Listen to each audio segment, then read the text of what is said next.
Saudara-saudari, marilah kita mendengarkan renungan dengan judul Hukum yang Paling Utama, yang berdasarkan pada Injil Markus bab 12 ayat 28b.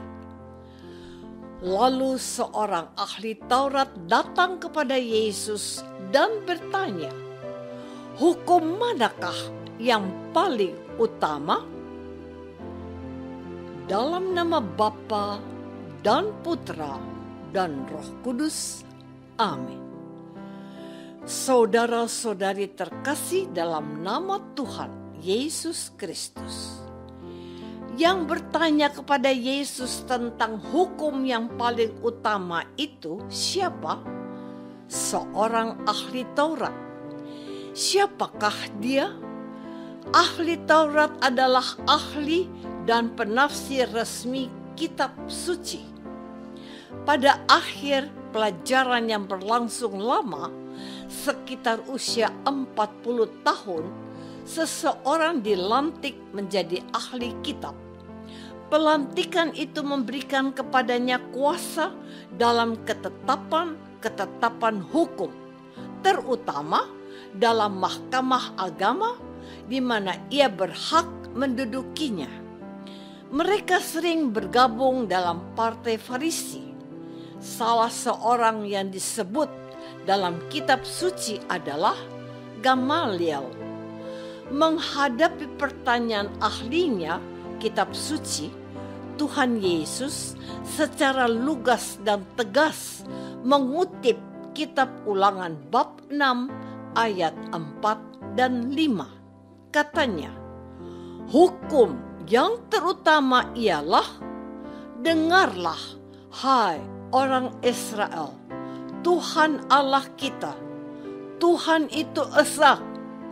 Kasihilah Tuhan Allahmu dengan segenap hatimu dan dengan segenap jiwamu dan dengan segenap akal budimu dan dengan segenap kekuatanmu."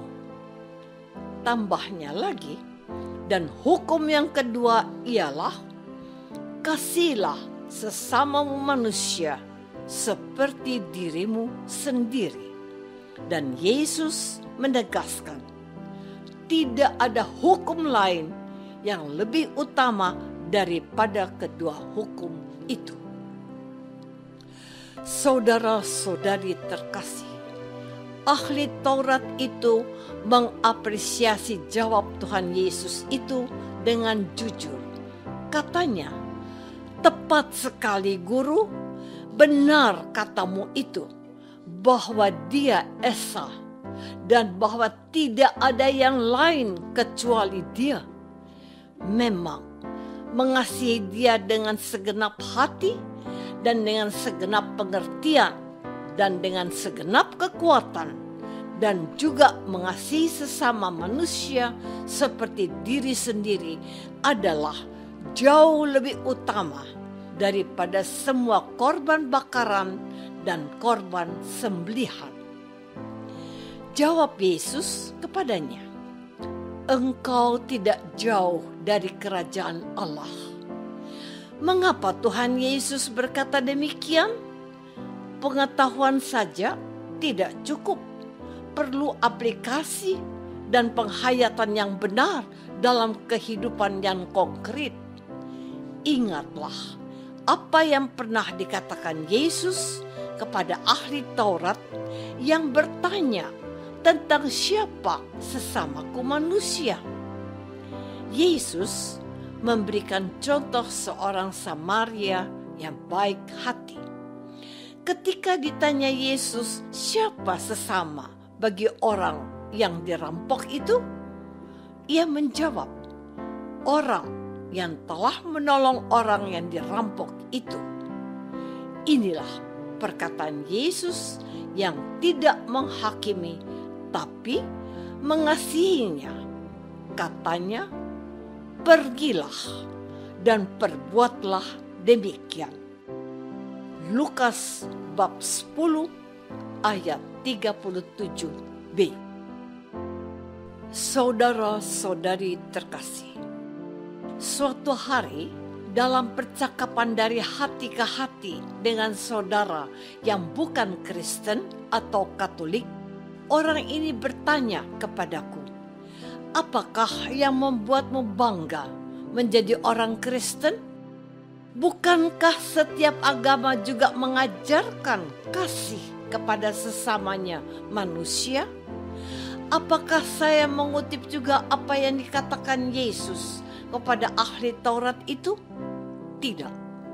Melainkan saya mengutip apa yang ditulis oleh Rasul Yohanes. Barang siapa yang berkata mengasihi Allah yang tidak dilihatnya dan membenci saudaranya, dia adalah seorang pendusta." Sampai di sini pertanyaan saudaraku itu lebih lanjut begini. Saya paham akan hal itu, tapi apakah ada yang membuat ajaran Yesus yang saudara percaya sebagai Tuhan itu penting dan membuatmu begitu yakin? Lalu saya dengan pelan-pelan mencoba menerangkan kepadanya apa yang dikatakan Tuhan Yesus ketika mengajar di bukit dalam Injil Matius. Begini, mungkin kamu tidak keberatan dengan ungkapan ini, "Kasihilah sesamamu, tapi bencilah musuhmu." Tidak mudah bagi kita menerima perlakuan tidak adil orang kepada kita, bukan? Betul, katanya. Tapi Tuhan Yesus mengajarkan kami untuk mengasihi orang yang menyakiti kami dengan mengampuni mereka sebanyak 70 kali 7 kali. Artinya tidak ada batasannya. Kami harus tetap mengasihi orang itu. Tuhan Yesus berfirman begini, "Kasihilah musuhmu dan berdoalah bagi mereka yang menganiaya kamu." Matius bab 5 ayat 44. Itu pasti dan harus, sebab Yesus itu tidak hanya omong-omong, tapi dia buktikan sendiri. Ketika sudah nyaris sekarat di atas salib, dia berdoa kepada Bapaknya, "Ya Bapa, ampunilah mereka, sebab mereka tidak tahu apa yang mereka perbuat." Lukas bab 23 ayat 34. Itulah teladan Yesus untuk kami orang-orang yang percaya kepadanya. Saudara-saudari terkasih, kesaksian dalam percakapan yang baru saja saya bagikan kepadamu adalah karakteristik cinta yang diajarkan oleh Yesus.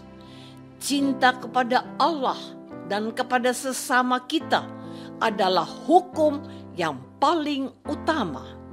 Namun, Tuhan Yesus mau menegaskan bahwa cinta kepada Tuhan haruslah juga cara Tuhan sudah lebih dahulu mengasihi kita.